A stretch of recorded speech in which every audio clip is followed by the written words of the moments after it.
പരിസ്ഥിതി ദിന പ്രസംഗം. ആദരണീയരായ അധ്യാപകരെ, എൻ്റെ പ്രിയ കൂട്ടുകാരെ, എല്ലാവർക്കും എൻ്റെ വിനീതമായ നമസ്കാരം. ഇന്ന് ജൂൺ 5 ലോക പരിസ്ഥിതി ദിനം. പ്രകൃതിയെ സംരക്ഷിക്കേണ്ടതിൻ്റെ പ്രാധാന്യത്തെക്കുറിച്ച് നമ്മെ ഓരോരുത്തരെയും ഓർമ്മിപ്പിക്കാനാണ് നമ്മൾ ഈ ദിവസം പരിസ്ഥിതി ദിനമായി ആചരിക്കുന്നത്. നമുക്ക് ജീവിക്കാൻ ആവശ്യമായ വായുവും വെള്ളവും ഭക്ഷണവും എല്ലാം നൽകുന്നത് ഈ ഭൂമിയാണ്. എന്നാൽ മനുഷ്യനായ നമ്മൾ സ്വന്തം സ്വാർത്ഥതയ്ക്ക് വേണ്ടി മരങ്ങൾ വെട്ടി നശിപ്പിക്കുകയും പുഴകളും തോടുകളും മലിനമാക്കുകയും ചെയ്യുന്നു. പ്ലാസ്റ്റിക്കിൻ്റെ അമിതമായ ഉപയോഗം നമ്മുടെ മണ്ണ് നശിപ്പിച്ചുകൊണ്ടിരിക്കുകയാണ്. ഇതിൻ്റെ എല്ലാം ഫലമായാണ് ഇന്ന് നമ്മൾ കടുത്ത ചൂടും പ്രകൃതി ദുരന്തങ്ങളും അനുഭവിക്കുന്നത്. മഹാത്മാഗാന്ധി പറഞ്ഞ ഒരു വചനം ഈ അവസരത്തിൽ ഞാൻ ഓർക്കുകയാണ്.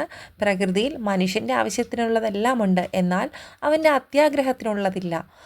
ഒരു പരിസ്ഥിതി ദിനം വരുമ്പോൾ മാത്രം നമ്മൾ മരം നടുകയും പിന്നീട് അതിനെ മറക്കുകയും ചെയ്യുന്ന പ്രവണത നമ്മൾ മാറ്റണം. ഈ വർഷം പരിസ്ഥിതി ദിനത്തിൽ നമുക്കൊരു പുതിയ തീരുമാനമെടുക്കാം എന്ന് പ്രതിജ്ഞ ചെയ്യാം. നമ്മുടെ വീടും പരിസരവും പ്ലാസ്റ്റിക് മുക്തമാക്കും, ജലം പാഴാക്കില്ല. ഒപ്പം നമ്മുടെ ജന്മദിനങ്ങളിലും വിശേഷ ദിവസങ്ങളിലും ഓരോ മരം നട്ടുപിടിപ്പിക്കുകയും അതിനെ സംരക്ഷിക്കുകയും ചെയ്യുമെന്ന് ഒരിക്കൽ കൂടി നമുക്ക് പ്രതിജ്ഞ ചെയ്യാം. പ്രകൃതിയെ സ്നേഹിക്കുക എന്നാൽ നമ്മെ തന്നെ സ്നേഹിക്കുക എന്നാണ് അർത്ഥം. വരും തലമുറയ്ക്കായി ഈ ഭൂമിയെ പച്ചപ്പോടെ കാത്തു സൂക്ഷിക്കാൻ നമുക്ക് കൈകോർക്കാം. എല്ലാവർക്കും എൻ്റെ ഹൃദയം നിറഞ്ഞ പരിസ്ഥിതി ദിനാശംസകൾ നേർന്നുകൊണ്ട് ഞാൻ എൻ്റെ വാക്കുകൾ നിർത്തുന്നു. നന്ദി, നമസ്കാരം.